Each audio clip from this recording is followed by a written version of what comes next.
Joining me now to discuss the way forward for Greece, Christos Panagopoulos is Greece's ambassador to the United States. Ambassador, thank you very much for joining us. Nice to be here again. So we have Prime Minister Alexis Tsipras returning to power. What is he going to do this time that's going to be different from the last time?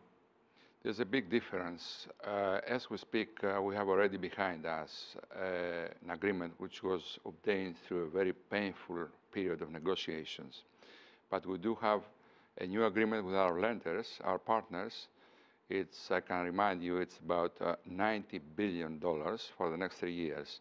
That gives the new government the opportunity to take a big breath and then go ahead with the reforms we need very badly without having every day the agony where we're going to find the money to cover our immediate needs. So that's behind us.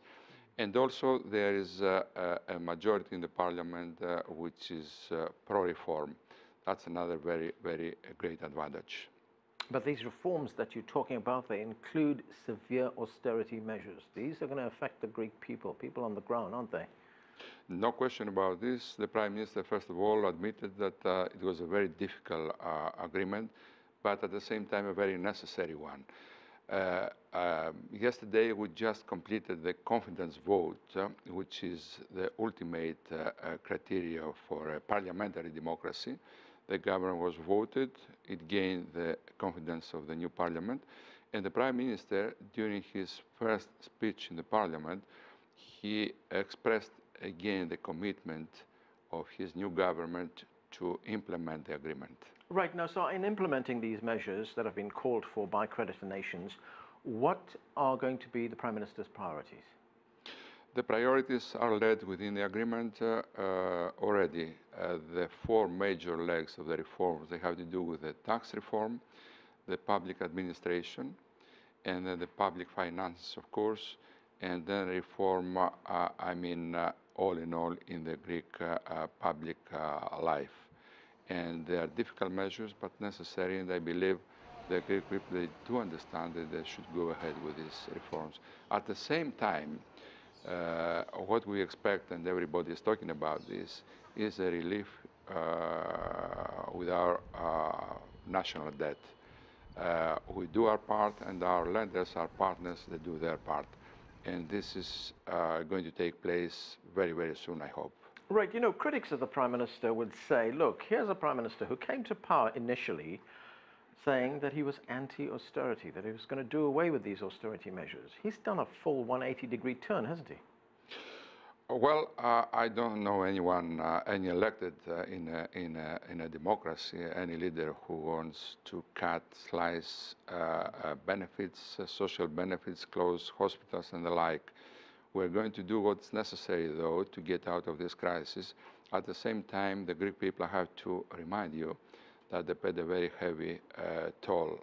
25% less our GDP. That's a great loss for the Greek people, and a lot of people say enough is enough. You know, let's look at some of the specifics. We take things like pensions. The retirement age, for one, is going to be increased to 67. You have something called a top-up solidarity grant. These are for elderly Greeks. That's going to be phased out. This is really going to hurt, isn't it? Well, the social benefit network is challenged very much with these measures we are obliged to take. But at the same time, we have the express will of the government to take care of the most vulnerable elements of the Greek society. Those, they are elderly, they are weak, they are ill. This program is not going to go away, so we're going to do our best to keep the social cohesion which is necessary. Let me tell you, in a parliamentary system, in an open democratic society like Greece is enjoying today, it's absolutely necessary for the reforms to carry the people with you. So it's necessary not to leave behind the vulnerable elements of the society, and we're determined to avoid this. Right, and the government is confident that it has the money to finance, as you point out, the most vulnerable in your society? It's difficult, and please tell me one country that doesn't face difficulties. Apart from this crisis, we face other problems that every other country in the world is facing. For instance, if you ask today the Secretary of the Treasury what they're going to do with the pensions, they don't know. This is something which is changing because of the new life expectancy. and then the numbers, they are changing, and they don't know what they're going to do down 10, 20 years from now. We have to deal with these things, but one step at a time. We have to normalize our economic life first, and then get out to the open markets, and then have all the time to deal with these issues. Another big issue, Greece's banks, they're going to have to be refinanced. When's that going to happen? Well, with this big fund we have, the 90 billion I referred to before, there is a specific amount which is earmarked for the banks. And we believe that we're going to do well in this sector. It is necessary, though, to have this recapitalization of the bank system in order to have the economy run in a normal way again. Another thing, Greece is going to be forced to sell state assets. Which assets are these that are going to be sold? Real estate, I can tell you that for so many decades, the public, let's say, property has been neglected. Great real estates that they have been owned by the state, they were just dormant there. So even without the crisis, we would be obliged, as a good manager, the government should be, to take care of its property.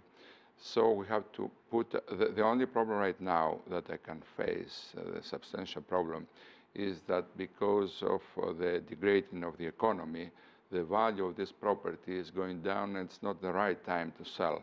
Nevertheless, in the medium, long-term approach, this is going to generate good money for the government, not only to repay our national debt, but a specific amount is going to be used for the growth, because that's our ultimate goal, the growth of the economy. Is it going to be really good money? Because as you point out, the value of state assets dropping. Is this going to be a fire sale to corporate interests around the world? If you do that in a very rash way, it might be so, but I think we'll take a step back. Our lenders, they do understand they don't have to, just to sell everything today or tomorrow. Yeah. So in a medium, long term, it's going to renegade a lot of capital. There was talk at one time in Greece of Greece leaving the European Union. Is that proposal now completely off the table? Well, I don't know anyone who's talking about this thing anymore. If you see, the new Greek parliament, the vast majority is pro-European. Right. And not only that, but I think the issue of living or staying within the Eurozone has been dealt with, and definitely we are within the Eurozone. Now, just to add to Greece's problems, you've got refugees from the Middle East now arriving at your door. How is that being handled? You very rightly point out that it comes in a very unfortunate timing. I have to remind you, we're a migrant nation, so we know, we understand, we have our sympathy with these people, would like to help. I can tell you stories apart from the government, who is trying very hard with very limited means, to deal with this issue. Stories from simple Greek citizens that they go out of their way to help these people. But the numbers are devastating. 500,000 persons in the last month, they were eager to join other European countries apart from Greece. Right. And close to 400, they came to the Greek shores. So it's a problem that we have to face collectively, and that's what we're trying to do with our European partners. Now, this must be putting a further burden on Greece's spending. So are you getting money from the European Union, for instance? There is a plan coming from the EU Commissioner, Mr. Avramopoulos, and right. The European Commission that is going to relieve just a bit the pains of the Greek government and allow the means in order to accommodate these people.